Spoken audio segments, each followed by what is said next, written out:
I'm Aubrey and this is Nicholas, and we've spent the last 4 years living and breathing van life. We've built 3 vans, driven to 14 countries, and made every mistake in the book, so you don't have to. Getting out on the road is easier now than ever, and we're gonna help you get there. In this episode of Van Life for Dummies, we're taking you along for an entire Sprinter conversion. It's hot van summer, baby! Let's get it! Hi guys, welcome to our YouTube channel. I'm Aubrey. I'm Nicholas. We're the Matneys. Today we just wanted to bring you along for an entire video, one video of the entire build process of our last van build. This is basically a mini documentary. Oh, okay. Right? That's pretty fancy. Yeah, I guess. The last van that we built is a 2017 Mercedes Sprinter. We built out a couple of Sprinters.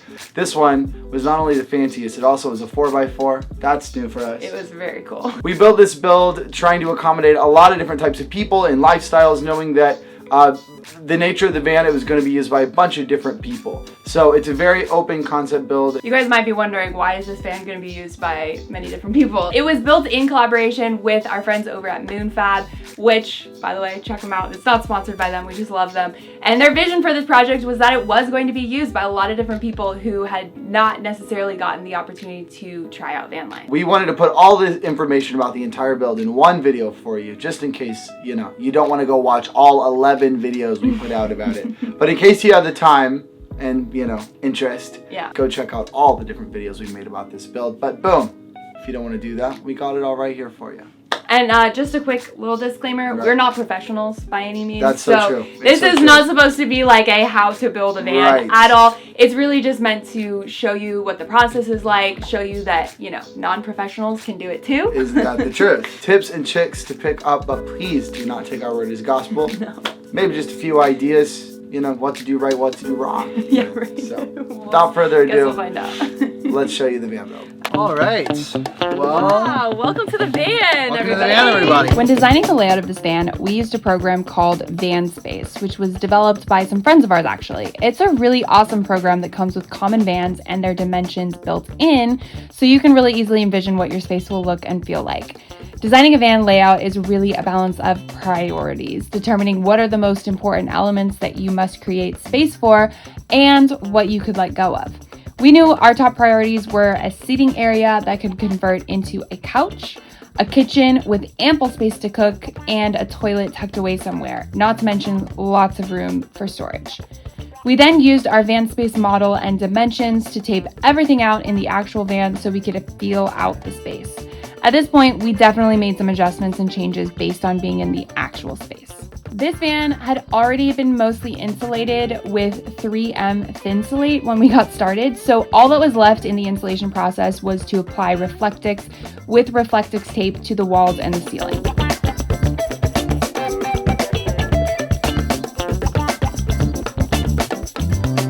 Step 1 is done. Week 1. Week 1 is done. Done, baby! Oh! It's always a good idea to replace the factory subfloor since it's pretty flimsy. So we carefully took up the factory subfloor and used it as a template on 3/4 inch plywood for a new, much stronger subfloor.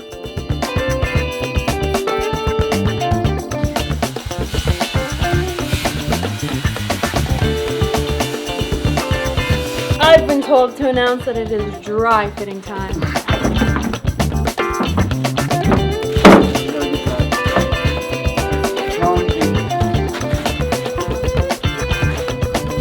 We waterproofed the subfloor with some exterior stain to make sure we weren't going to have any mold problems, and then just attached it down with the same hardware that the original subfloor came with. Oh!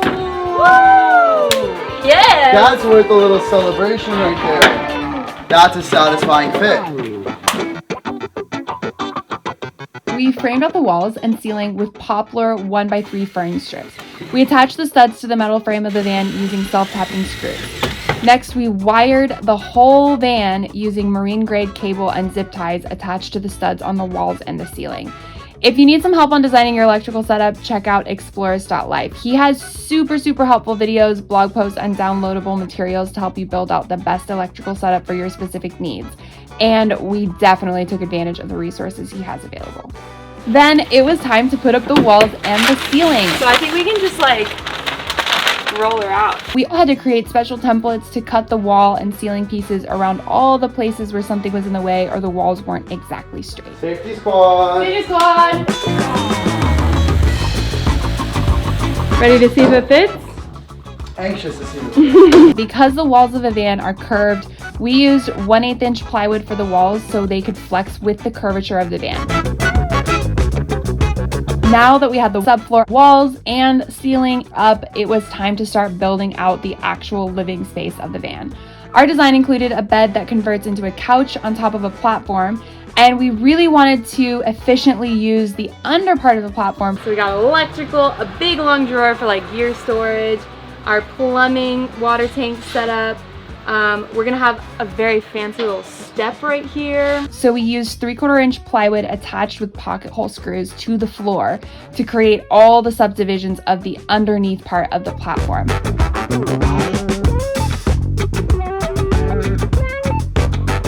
The bottom of the platform is done. Hop up on there and see how sturdy it is. All right. Just hop up right on there. Hop up on there. Wait, what? Literally, yes. Just stand on it. Shake it around. See if you can wobble it. What? I know, it's insane how sturdy it is. Just this in and of itself was a strong enough structure that we could then place the platform floor on top of the dividers. Look at this! Wow, I love Oh it. yeah! Okay, we're not electricians, so we're really not going to delve into this part too much ourselves. The electrical part of a build is really one of those pieces that can be super complicated and stressful. So again, we are going to point you to an actual electrician, Explore Set Life, for detailed information on how to develop an electrical setup for your build. But we'll share here the components of the electrical setup that we made. On the roof rack, we had one 100 watt and one 170 watt solar panel, together making 370 watts of solar.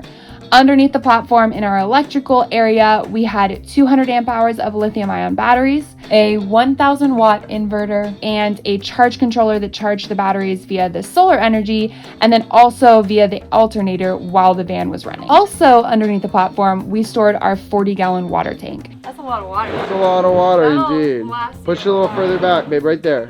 So this will be right here, and you'll be able to fill up the water out the back, which will be nice and easy. You can get tanks in several different sizes, just like this one from Amazon, and they come with specifically sized holes so you can plumb from the tank and easily fill it from a water hose. In all the compartments underneath the platform, we painted on Flex Seal to make sure that the wood is safe from any potential water damage and that no water is able to get to the electrical components. Last but not least, let's get this guy installed right over there. The last big component underneath the platform was this huge drawer that could be used for gear and other bulky items. We used industrial grade drawer slides that could hold up to 400 pounds. So a lot of stuff can fit in Wow! Wow! Wow! How you guys like that, huh? She's smooth. She's stupid smooth. there. Lastly, we cut out the 3/4 inch subfloor to go on top of the platform and added a trap door so that it would be easy to access the electrical components for the future. Next, it was time to paint the walls. The first thing we did is use mesh and spackle to cover up the seams where the pieces of the walls met. Spackle time. Spackle time, and she's pink. How Right. I hope we have enough. cute. Ooh, no. That was really bad. Let's try this again. Go for it. You believe in me? I believe in you, baby. Much better. Nice.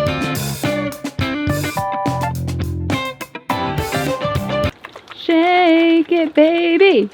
Yeah, shake it, baby. Shake it, baby. Then we used normal home grade spray on textures so that when we painted the walls, they'd feel really homey, like a house. When choosing our paint, we made sure to get top grade paint because it makes a huge difference when cleaning the walls from all the grime and dirt that can get into a van. Okay, time to do the flooring. I feel like this is gonna bring it all together because Yeah. then it's gonna look super nice. This is our gorgeous flooring. It's the most beautiful flooring I've ever seen. Honestly, I'm just gonna do a quick little sand Yeah. of this, and then we can start putting the floor down. The reason we chose cork flooring is because it's a super sustainable, non-polluting flooring option that also is self-insulating. So it actually saved us a step where we didn't have to put insulation in the floors. Throw it on. Let's put her in. First piece, let's go.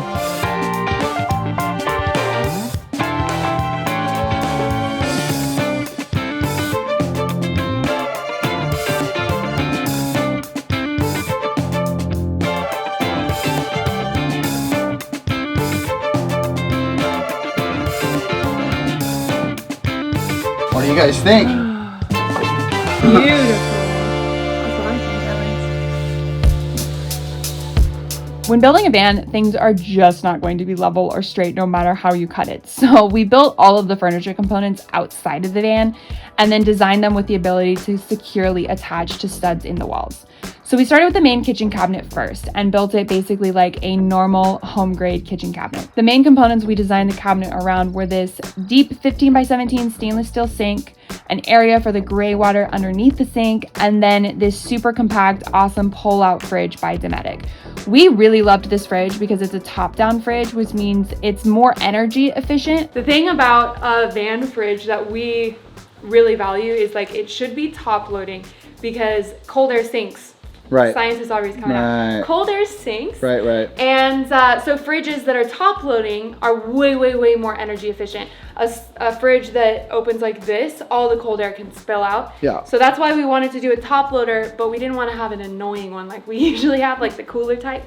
So this is like the best of both worlds. Yeah, it really is. Really It's so is. satisfying. 1, 2, 3. Oh, it's not too bad. No, just go wait.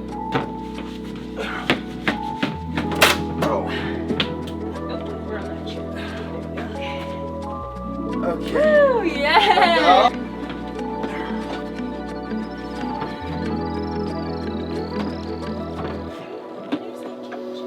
Okay, let's take a look. What do we think? Then we applied this countertop that we just bought at IKEA and cut the holes for the sink and faucet. Next, we embarked on the bed/couch. We built basically a couch on one side with a back for a cushion and then a simple bench on the other side. So these are going to be on alternating sets. One set is going to be able to pull out and the other one is going to be stationary. So we want to make the contraption for the ones that are going to be moving first, and then we can kind of stagger the other ones around. All right, push it in, ready? Oh, pull it out! Push it in! Underneath the bed and the couch, we created storage for clothing, shoes, gear, and whatever else anyone using the van will need to stow away. All right, baby, show it off. The whole thing. Yeah. All right, camera gear drawer. We've got doors opening up into the electrical equipment. And then most importantly, and I might say most impressively, we've got our pull-out bed. The last piece of up here is the bench that's going to go right here. Nice.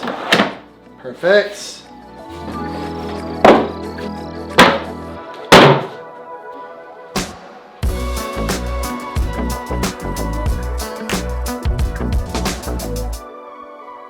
Let's try this mechanism. It's gonna have to... Whoa, nice. Hell yeah, look at that. And while we're in this area, I'll just mention that the fan we installed was our absolute favorite fan, the MaxAir.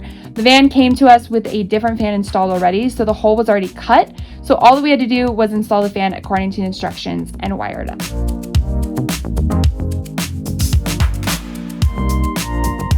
Next, we built the overhead cabinet for the kitchen. The trickiest part about overhead cabinets and sprinters is the intense curvature of the van at the top of the walls. So we used cardboard to make the templates for the sides of the cabinets. I'm holding this here and have like a pencil stuck in this guy. I don't even know really what he is. Right. And I'm just using that as a guide to sketch the line. Love it. Can you see it? I can see it.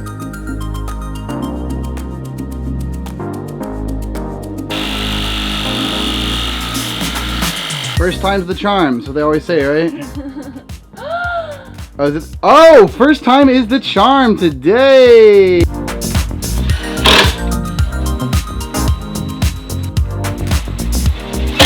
Here we go. This thing is so strong and sturdy. Then we built the cabinets with doors that open upwards and installed a lighting strip underneath the overhead cabinet on its own circuit for the kitchen. Lastly, we installed stick-on tiling for the kitchen backsplash. Okay, we're almost there. The last piece to the build was the compartment that the toilet was going to go into. She is going to go right here. And Hanging off the ledge. yeah, just living on the edge a little bit. Living on the edge. This compartment ended up being disguised as an extension of the kitchen countertop since we ended up having the perfectly sized piece of the countertop we buy from IKEA left over.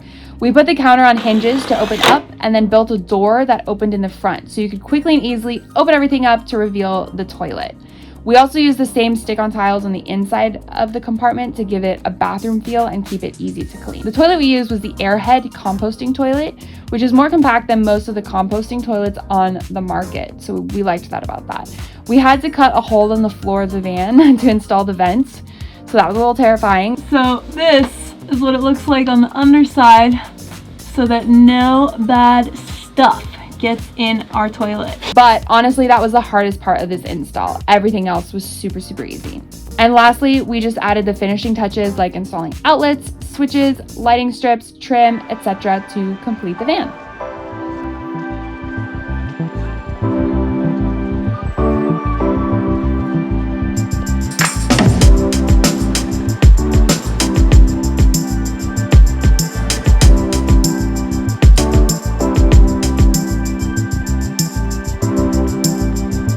Total cost for this whole conversion, and obviously, well, maybe it's not obvious, but this does not include the cost of the vehicle itself, was about $10,000. From our experience, that seems fairly comparable with most DIY van builds. That's definitely less expensive than custom builds.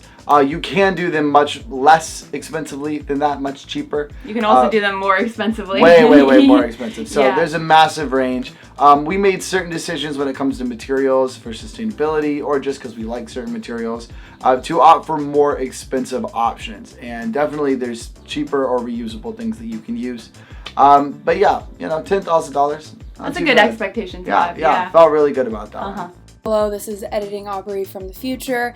I just wanted to quickly point out that $10,000 is a bit inaccessible. And so if you are trying to do this cargo van, sprinter van, ProMaster type of thing, $10,000 is the expectation that you should have. And like, if you don't got that money, which not everybody does, and that's totally okay, then like you can go other directions to get out on the road. And we actually really want to start talking about other options, other things you can do that are way less money. So keep your eyes peeled for that. That is coming over the summer, hopefully into the fall. We really want to start opening it up and talking about van life accessibility. So just a quick note, this is not necessarily the most accessible way to get out on the road. There are other ways, and there are a bunch of people doing it. But if you're trying to build a sprinter, trying to build a ProMaster, definitely $10,000 is a good expectation to have. So you guys might have noticed the Mounties are back on YouTube. Yeah. We're very excited to be posting again. We have a lot that we're actually planning for the coming months, so Definitely. keep your eyes peeled. We're going to be featuring a lot of people that we find really interesting, people on the road, people doing things that we also want to do, you know? So we're just going to be bringing you along, introducing you to some of our interesting friends. Definitely. And now that we're back in Austin, we're in one place for a little while. Yeah. Really enjoying ourselves here. While we're not on the road, we have the gift of people coming to us. Yeah, it's true. Hosting people. It's true. It's been really fun. So we're excited to like bring you guys along, have a little peek, I guess, into what our life looks like now. Definitely. We also have some upcoming builds, maybe. Oh, for sure. Definitely. No, we're just taking a little break back at the house while we get some builds going. Yeah. Don't you even worry. Yeah. So anyways, can't wait to start posting again, and we'll see you guys in the next one.